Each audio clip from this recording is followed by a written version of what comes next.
की बातचीत की जाए, लेकिन एक अहम खबर यही है कि 17 तारीख को प्रधानमंत्री यूएन को संबोधित करेंगे। आगे बढ़ते हैं।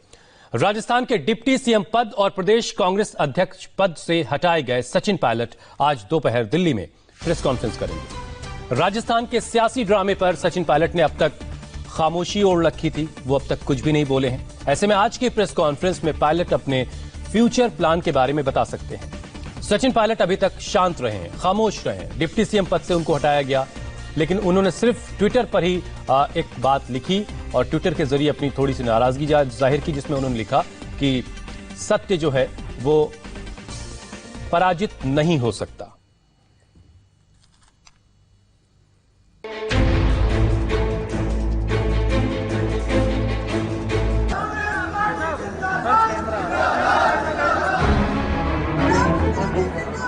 राजस्थान के सियासी ड्रामे में मुख्यमंत्री अशोक गहलोत ने भले ही ये साबित कर दिया हो कि राजस्थान की सियासत के वो असली जादूगर हैं, लेकिन इसके बावजूद सियासी ड्रामे का अंत अभी नहीं हुआ है। पिक्चर अभी बाकी है। सत्ता को परेशान किया जा सकता है, पराजित नहीं।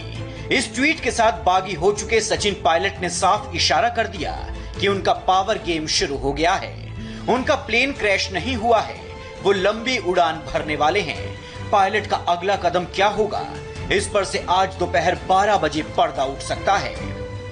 जब वो मीडिया के सामने आएंगे, अपने फ्यूचर प्लान को समझाएंगे। लेकिन मंगलवार को हुए सियासी ड्रामे में पहली बाजी तो अशोक गहलोत ने जीत ही ली।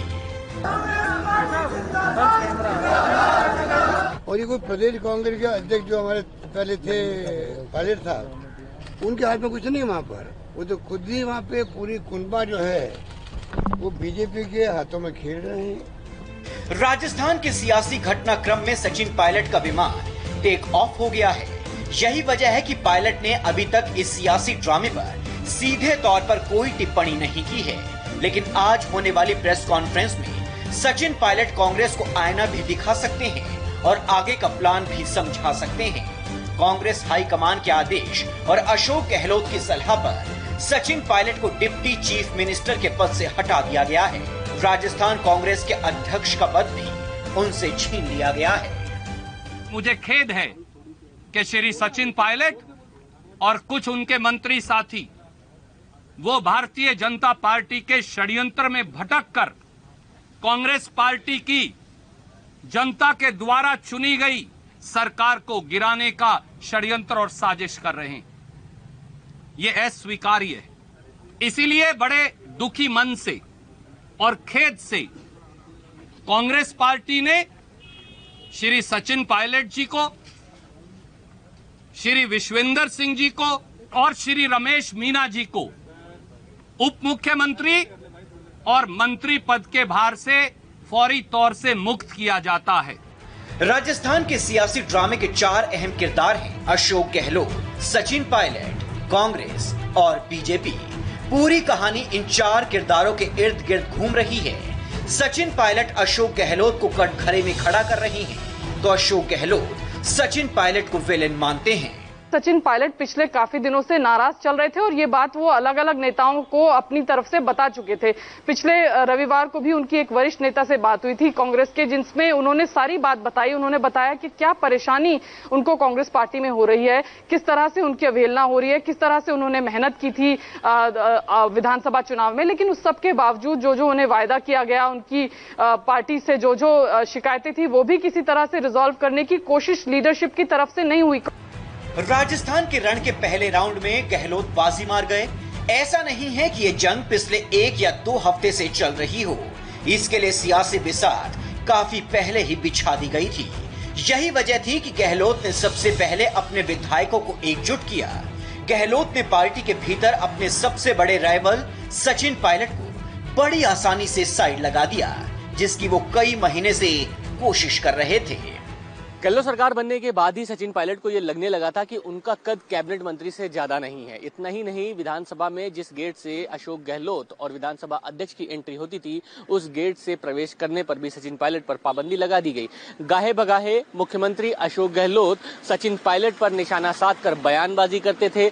सचिन पायलट के तमाम आदेशों और तमाम ट्रांसफर पोस्टिंग ऑर्डर्स पर भी कई हद तक के पाबंदी लगा दी गई। पहले दौर की लड़ाई जीतने के बाद अशोक गहलोत फुल कॉन्फिडेंस में हैं। गहलोत ने सचिन पायलट पर निशाना साधते हुए बीजेपी को भी कटघरे में खड़ा कर दिया। कहा, उन्हें इस साजिश की पहले से आशंका थी, इसीलिए उनकी पहले से तैयारी थी। ये पिछले 6 महीने से षड्यंत्र चल रहा था और हम सबको जानकारी थी कि ये षड्यंत्र बहुत बड़ा है, हॉर्स ट्रेडिंग हो रही है और ये चलता रहा और जो स्थिति आज पहुंची उसी कारण पहुंची है। हमारे कुछ साथी गुमराह होकर के चले गए दिल्ली के अंदर और बीजेपी के मंसूबे पूरे नहीं हुए।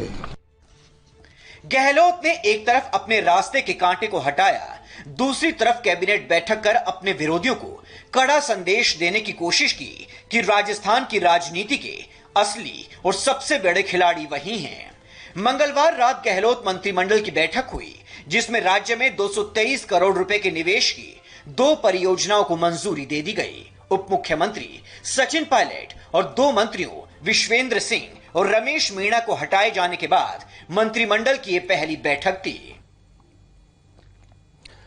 पहले सचिन पायलट की बगावत और उसके बाद उनके खिलाफ की गई कार्रवाई के बाद अब सवाल यह है कि क्या राजस्थान की सरकार पर से संकट के बादल छट चुके हैं या फिर आज की प्रेस कॉन्फ्रेंस के बाद कोई नई मुश्किल सचिन पायलट राजस्थान की सरकार के लिए और कांग्रेस के लिए खड़ी कर सकते हैं। हमारे 3 सहयोगी इस वक्त हमारे साथ हैं।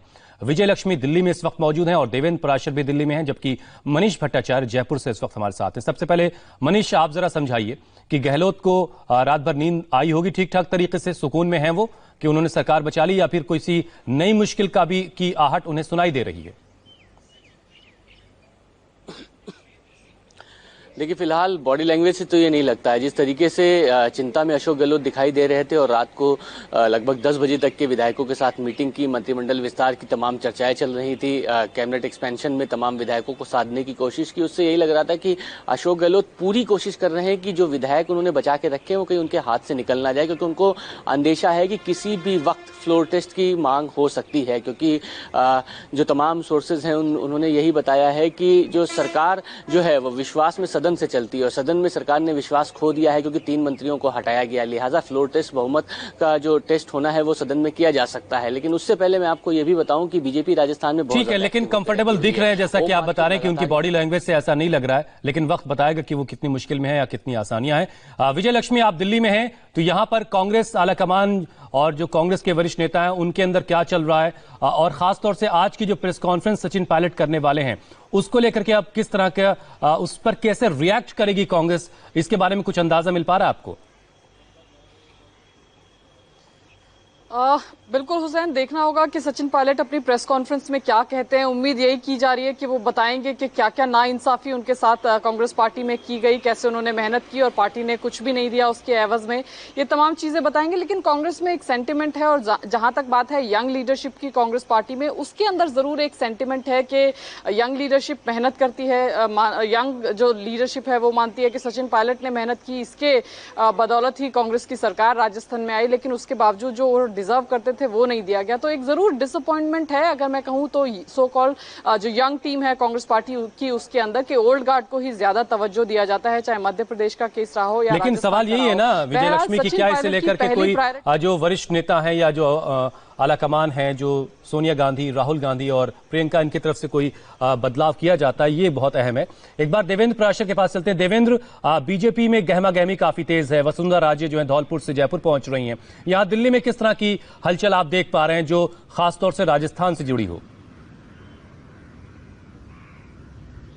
हुसैन, आपके सवाल का जवाब देने से पहले एक चीज़ मैं आपको बताऊं कि सचिन पायलट की जो सबसे बड़ी दुविधा अभी ये है वो ये कि अगर सार्वजनिक तौर पे आके वो बोलते हैं और ऐसी बात बोलते हैं जो कि एंटी पार्टी और डिफेक्शन लॉ के अंतर्गत उसे सत्यापित किया जा सके, तो वहां पर उनकी मुश्किल ये होगी कि उनकी सदस्यता खतरे में जा सकती है। और शायद ये सबसे बड़ा हिच है जिसके चलते अभी तक आप देखें तो आधिकारिक तौर पर प्रेस कॉन्फ्रेंस की जो खबरें उड़ती रहती हैं, आधिकारिक तौर पर उसके बारे में अभी तक कोई सूचना नहीं है। और जो हमारे सूत्र हैं वो ये बता रहे हैं कि कांग्रेस इस बारे में बहुत ज्यादा होमवर्क कर चुकी है और अभिषेक मनु सिंघवी लगातार पार्टी को यह सलाह दे रहे हैं कि कैसे एंटी डिफेक्शन लॉ के तहत अगर सचिन पायलट या उनके साथ दूसरे विधायक सार्वजनिक तौर पर पार्टी के खिलाफ जाते हैं तो उनकी सदस्यता रद्द कराई जा सकती है। स्पीकर हालांकि गैर राजनीतिक व्यक्ति होते हैं एक बार स्पीकर बन जाने के बाद, लेकिन सीपी जोशी की पुरानी पृष्ठभूमि आप देखें तो वहां पर निश्चित तौर पर यह खतरा और ज्यादा बढ़ जाता है और उस लिहाज से सचिन पायलट बहुत फूंक कर कदम रख रहे हैं। लेकिन देवेंद्र पराशर, इन तमाम सवालों के जवाब आज दोपहर तक हमें मिल पाएंगे जब प्रेस से मुखातिब होंगे खुद सचिन पायलट और ये तस्वीर साफ होगी कि वो अगला कदम क्या उठाने जा रहे हैं। क्या वो नई पार्टी बनाने जा रहे हैं या फिर कुछ शिकायतों के साथ अभी आगे कुछ और वक्त इंतजार करना चाहेंगे। बहुत बहुत शुक्रिया विजय लक्ष्मी, देवेंद्र पराशर और मनीष आपका जुड़ने के लिए हमारे साथ। और इसी के साथ वक्त एक ब्रेक का हो गया है। ब्रेक के बाद LAC को लेकर, भारत चीन को लेकर क्या बात हुई है आपको बताएंगे ब्रेक के बाद।